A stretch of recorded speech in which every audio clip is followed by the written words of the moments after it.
Hello everyone, कैसे हैं? चलिए आज जानते हैं। आज हमारा चैप्टर है घन और घनमूल। ठीक है, यानी घन किसे कहते हैं और घनमूल कहते हैं किसे कहते हैं, आज हम जानेंगे। ठीक है, पिछले क्लास में हम पढ़ाए थे आपको स्क्वायर। क्या पढ़ाए थे? स्क्वायर यानी वर्ग, यानी वर्ग किसे कहते हैं और वर्गमूल किसे कहते हैं। ठीक है ना? जिस तरह आपका वर्ग था उसी तरह आपका क्या है, घन है। ठीक है, फर्क इतना है, जैसे वर्ग में हम बताए थे कि यक्स का स्क्वायर, तो ये जो स्क्वायर है यही हमारा क्या है, वर्ग है। ठीक है ना? यहाँ पे क्या है, घन है, तो यहाँ पे क्या करेंगे, स्क्वायर के जगह पर घन कर देंगे। घन किसे कहते हैं? क्यू को कहते हैं। क्या कहते हैं? क्यू को कहते हैं। यानी इस थ्री को हम क्या कहते हैं, घन कहेंगे।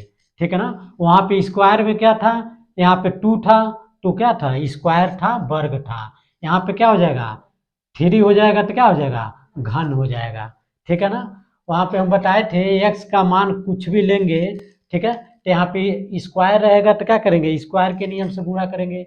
अगर यहाँ पे क्यू की घन है क्यू, तो क्या करेंगे, क्यू के नियम से गुणा करेंगे। ठीक है, मान लीजिए हमको पढ़ रहे हैं क्या, घन। ठीक है, तो घन आपका होता है एक्स का क्यू। ठीक है ना? यानी एक्स के जगह पर हम कुछ भी ले सकते हैं। ठीक है, जैसे मान के चले हम एक्स के जगह पर क्या ले लिए, वन ले लिए। क्या ले लिए, वन। ठीक है ना? यानी वन का क्यू। ठीक है, यानी हम एन को, वन को क्या करेंगे, यानी एक क्यू है ना, यानी क्यू मतलब थ्री है, तो हम वन को 3 बार गुणा करेंगे। क्या करेंगे, 3 बार गुणा करेंगे, तो मान कितना आएगा, थ्री आएगा ना। ठीक है, वन वन जा वन, वन वन जा वन, क्या हो जाएगा, थ्री ना आएगा, वन सॉरी, वन आएगा। क्या आएगा, वन आएगा। ठीक है, क्या आएगा, वन आएगा। ठीक है, यानी वन का क्यू क्या आ जाएगा, वन आएगा। मान के लिए एक्स के जगह पर वन के बाद क्या ले लेंगे, दो ले लेंगे। ठीक है, तो दो का क्यू, यानी क्या हो जाएगा, दो को हम 3 बार क्या करेंगे, मल्टीप्लाई करेंगे। क्या करेंगे, मल्टीप्लाई करेंगे। कर दीजिए, कितना हो जाएगा, 8 हो जाएगा। टू टू जा फोर, फोर टू जा 8। ठीक है, इसी तरह क्या करेंगे, थ्री का ले लीजिए, तो कितना हो जाएगा, 27 हो जाएगा। क्या हो जाएगा, 27 हो जाएगा। फोर का कितना हो जाएगा, four into four into four, कितना हो जाएगा, 64 हो जाएगा। ठीक है, फाइव का ले लीजिए, तो कितना हो जाएगा, five into five into five 125। Six का कितना हो जाएगा, six into six into six, कितना हो जाएगा, 216। ठीक है, सेवन का ले लीजिए, तो सेवन का कितना हो जाएगा, seven into seven into seven, 343। ठीक है, एट का कितना हो जाएगा, एट गुणे एट। ठीक है, कितना हो जाएगा, 512। आप लोग गुणा करके देख सकते हैं। ठीक है, आठ है 64 है, 64 में 8 से गुणा करेंगे तो कितना होगा, 512 होगा। ठीक है, चेक कर लीजिएगा। नाइन का क्यू कितना हो जाएगा, nine into nine into nine, यानी 729 हो जाएगा। ठीक है, 9 9 81, और फिर से 81 में 9 से गुणा करेंगे तो क्या हो जाएगा, यानी 9 नाइन वन जा 9 और 9 72। ठीक है ना? 10 का क्यू कितना हो जाएगा, यानी 10 गुणे 10 कितना हो जाएगा, 1000। ठीक है, 1000 यानी 1000 हो जाएगा। ठीक है, ये हुआ आपका क्या, क्यू हो गया। ठीक है ना? यानी किसी भी संख्या पे क्या होगा, क्यू घात मतलब क्यू रहेगा, तो उसको 3 बार मल्टीप्लाई करके क्या करेंगे, घन निकाल सकते हैं। ठीक है, क्लियर इतना?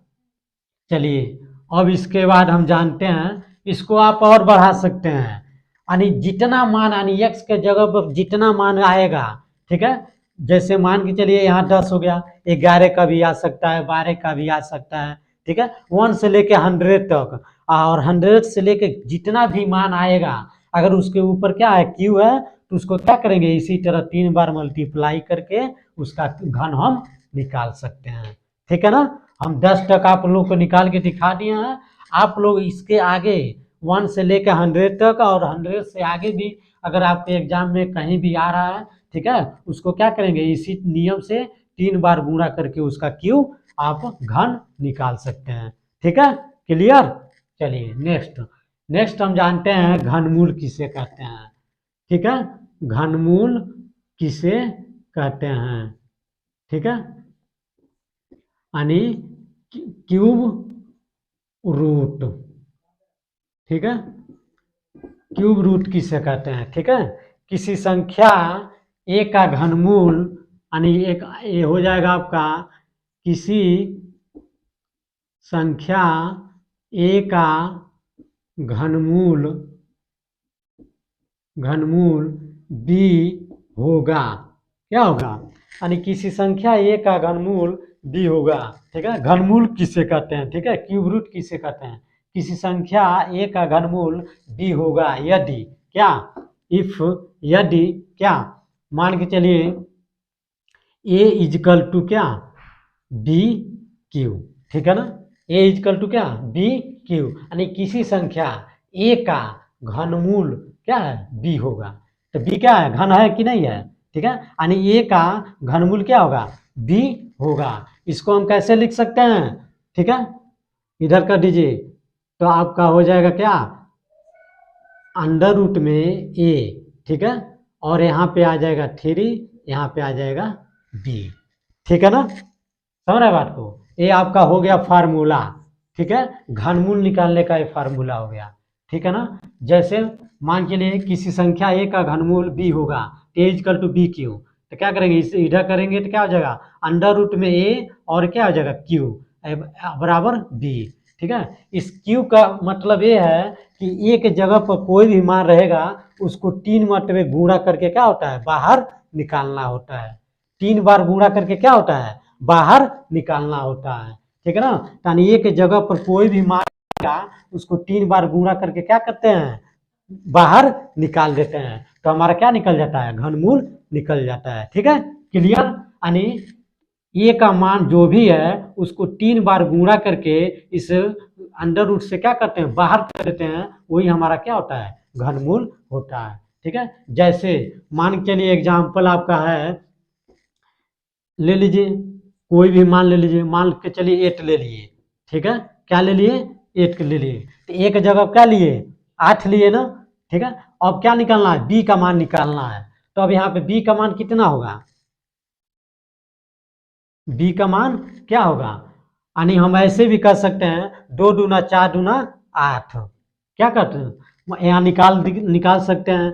ठीक है, 2 दूना 2 चौको 8, 2 दूना 4, 2 एक 2। ठीक है, यानी आप लिख सकते हैं 2 इंटू 2 इंटू 2, यानी कितना हो जाएगा, 2 की पावर क्यू लिख सकते हैं ना। अब देखिए क्यू से क्यू क्या हो गया, कट गया, तो आंसर हमारा कितना आ गया, 2 आ गया। यानी अंडर रूट 8 का मान कितना होता है, 2 होता है। देखिए आंसर आ गया कि नहीं आ गया।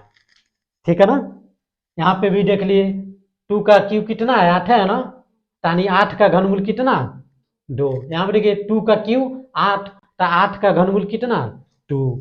ठीक है, यानी इस विधि से भी आ रहा है और डायरेक्ट भी आप जानते हैं 2 दूना 4 दूना 8, यानी इस 3 का मतलब ये होता है इसको 3 बार गुणा करके क्या होता है, घनमूल से बाहर निकल जाता है। ठीक है ना, यानी बी का मान कितना आ गया, 2 आ गया, और ए का मान कितना था, 8। तो इसे यही कह रहा है किसी संख्या ए का घनमूल बी होगा। ठीक है ना, यानी ए का मान जो होगा वो जब घनमूल से बाहर निकलेगा तो उसका मान क्या हो जाएगा, बी हो जाएगा। ठीक है ना, तो बी की जगह क्या है, 2 है। ठीक है, यानी 8 का घनमूल कितना हुआ, 2 हुआ।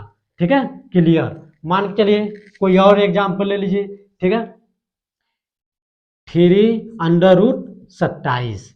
ठीक है ना, इसका कितना हो जाएगा, यानी 27 किसका क्यू है, बताइए, 3 3 की 27। ठीक है, 3 3 की 27, तो कितना हो जाएगा, यानी ये 3 का है, किसका है, 3 का। यानी जिस तरह आप इसको किए हैं उसी तरह जब इसको करेंगे तो क्या हो जाएगा, 27 का घनमूल कितना होगा, 3 होगा। ठीक है ना, सेम इसी तरह प्रोसेस से लगाना है। ठीक है। अगला कर लीजिए, मान के चलिए क्या है 64 है, तो कितना हो जाएगा आपका 4 हो जाएगा। 4 चौको 16, चौको 64, ठीक है। अगला ले लीजिए, कितना 4 हो गया ना, 125, कितना हो जाएगा 5 का हो जाएगा। 5 में 25 बचे 125, ठीक है ना। इस तरह आपका क्या होता है घनमूल निकलता है, ठीक है ना। और आप ले सकते हैं 5 हो गया, 6 का भी ले सकते हैं, ठीक है। अंडर रूट 216, तो 216 का कितना होता है यानी 6 होता है। जब इस तरह आप निकालेंगे फैक्टर विधि, ठीक है ना, तो क्या हो जाएगा 3 बार गुणा होकर जब आएगा बाहर कितना हो जाएगा 216 का 6 घनमूल हो जाएगा, ठीक है ना। 7 का ले लीजिए यानी 343, कितना हो जाएगा 7 हो जाएगा, ठीक है ना। इसी तरह और भी ले सकते हैं आप। 3 का क्या हो जाएगा यानी 8 का हो जाएगा 512, इसका घनमूल कितना हो जाएगा 8 हो जाएगा, ठीक है। उसके बाद 729, 729 का कितना हो जाएगा 9 हो जाएगा, ठीक है। 1000 का कितना हो जाएगा 10 हो जाएगा, ठीक है। यानी ये आपका क्या हो गया घनमूल निकल गया, ठीक है। इस विधि से यानी क्या है क्यू है ना, यानी इसके एक जगह पर जो मान होगा उसका मतलब ये होता है कि 3 बार गुणा करके क्या होता है बाहर निकल जाता है, ठीक है ना। जिस तरह यहाँ पे क्यू दिखा है तो क्यू से क्यू क्या क्या होता है कट जाता है, ठीक है। आंसर आपका 2 आ जाएगा, ठीक है। क्लियर। चलिए चलिए इसके बाद देखिए, आप तो इतना जानते हैं तो डायरेक्ट मान निकाल लेते हैं, ठीक है। अगर आपको कोई बड़ी संख्या हो, क्या हो बड़ी संख्या हो, जैसे मान के चलिए यहाँ पे है आपका देखिए एक आपका मान है 74,088, ठीक है। इसका हम क्यूब बताना है, ठीक है ना, यानी घनमूल इसका बताना है, ठीक है ना। जैसे मान के लिए क्या हो गया 5 अंक का हो गया ना, अब इसको इतना आसान थोड़ा है बताना, ठीक है। अब इसको हम क्या करेंगे पहले फैक्टर कर लेंगे, ठीक है। 74,088 फैक्टर करिए, देखिए कितना आता है 2 तिहाई 6, 2 सत्ते 14, 0 4 4, ठीक है। फिर से करिए 2 1 जा 2 और 2 8 16, 2 5 10, 2 2, फिर से करिए 2 9 18 और 2 दूना 4 और 2 6 12 और 2 एक 2, ठीक है। अब देखिए किससे कटेगा 7 से, 7 1 जा 7 और 2 यहाँ पे गया 7 तिरिकी 21 और 7 दूना 14, 7 तिरिकी 21, ठीक है। फिर से देखिए 7 से, 7 1 जा 7 और कितना बचा 6 62 और 7 8 56, 56 63, 7 9 63, ठीक है। फिर से 7 से जाइए कितना हो जाएगा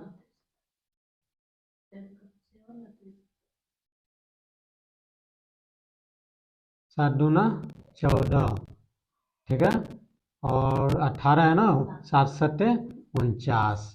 अब देखिए किससे कटेगा 3 9 27, 3 तिरिकी 9 और 3 एक 3। अब देखिए किसका जोड़ा बन रहा है 3 3 का जोड़ा बन रहा है ना, ठीक है। यानी आप इसको ऐसे लिख सकते हैं 2 का क्यू गुणे 7 का क्यू गुणे 3 का क्यू लिख सकते हैं ना। देखिए 3 3 का पेयर बना है कि नहीं बना है, ठीक है ना। 2 का क्यू 7 का क्यू और 3 का क्यू, ठीक है। अब इसको मल्टीप्लाई कर लीजिए 2 गुणे 7 गुणे 3 कितना हो जाएगा 2 7 14, 14 तिया 42, ठीक है ना। यानी 74,088 का घनमूल कितना होगा 42 होगा, समझ रहे हो ना। यानी 74,088 का घनमूल कितना होगा 82 होगा, ठीक है ना। इस फैक्टर विधि से आप निकाल सकते हैं, ठीक है ना। देख लिए ना, यानी आपका क्या हो गया दो का पेयर, दो का क्या है 3 बार आया ना, 7 क्या है 3 बार आया है, 3 क्या है 3 बार आया है, ठीक है ना। तो ये क्या हो गया 2 का क्यू, 7 का क्यू और 3 का क्यू, तो 2 गुणे 7 गुणे क्या हो गया 3, तो कितना हो गया 42, यानी 74,088 का घनमूल कितना हो गया 42 हो गया। ठीक है, क्लियर, ओके, थैंक यू। चलिए एक और एग्जाम्पल है आपका, ठीक है, जैसे दशमलव वाला एग्जाम्पल है, ठीक है ना, एक एग्जाम्पल है दशमलव वाला, दशमलव 000, 4 जीरो है और 27 है, ठीक है, इसका क्या बताना है घनमूल बताना है, ठीक है ना। अब बताइए इसका घनमूल कैसे निकलेगा, इसका मान क्या है दशमलव में है, ठीक है ना, तो इसका भी बहुत क्या है बहुत आसान तरीका है, ठीक है ना। इसको पहले आप इसको दशमलव को हटा दीजिए, ठीक है, दशमलव को हटाएंगे कैसे, पहले यहाँ देख लीजिए साइड में, यहाँ क्या है दशमलव है ना, 4 जीरो है और 27 है, ठीक है। इस दशमलव को हटाने के लिए हम क्या करते हैं, दशमलव के नीचे 1 लिखते हैं, बाकी जितना अंक रहता है उतना क्या कहते हैं जीरो का देते हैं, ठीक है ना। 1 2 3 4 5 6 क्या है 6 है ना। अब आपके क्या हो गया, ये दशमलव हट गया, कितना हो गया 27 अपान इतना, ठीक है ना। 1 2 3 4 5 6, 1 2 3 4 5 6, ठीक है ना। अब इसको आप ऐसे भी लिख सकते हैं 10 की पावर 6 भी लिख सकते हैं, लिख सकते हैं ना, ठीक है। अब चलिए अब इसको रख दीजिए, यानी इतना बराबर आपका दशमलव क्या हो गया हट गया, तो इसका मान कितना आ गया 27 अपान 10 की पावर 6, ठीक है ना, यानी इतना के बराबर इतना लिख सकते हैं, ठीक है, लिख दीजिए कितना 27 अपान 10 की पावर 6, ठीक है ना। अब देखिए 27 का क्यूब कितना होता है, यही है ना, यानी 27 का घनमूल कितना होता है 3 होता है ना, तो 27 के जगह कितना हो जाएगा, 27 के जगह पर 3 हो जाएगा ना, यानी 27 का घनमूल कितना होता है 3 न होता है, तो 3 ये हो गया 27, और 10 का क्या हो जाएगा, यानी क्या करिए 3 दूना 6, यानी 10 की पावर 2 हो गया, समझ रहे ना, 3 दूना 6, यानी घात क्या हो गया कट गया, तो क्या हो गया 10 की पावर 2, ठीक है। चलिए अब इसको सॉल्व कर दीजिए, ठीक है, 3 अपान इसको कितना लिख सकते हैं 100 लिख सकते हैं ना, 10 दहा में 100 2 बार गुणा होगा ना, तो क्या हो गया 100 हो गया, ठीक है। इतना ही रहने दीजिए, नहीं तो क्या करिए भाग दे दीजिए, ठीक है, भाग करेंगे तो कितना हो जाएगा 0.03 हो जाएगा, ठीक है ना। भाग करना आता है, भाग करिए, दशमलव से क्या करेंगे 0 बार आएंगे, फिर से 0 से 0, और 100 तिहाई 300, आया मान इतना, ठीक है, यानी 0.03, ठीक है, क्लियर, ओके।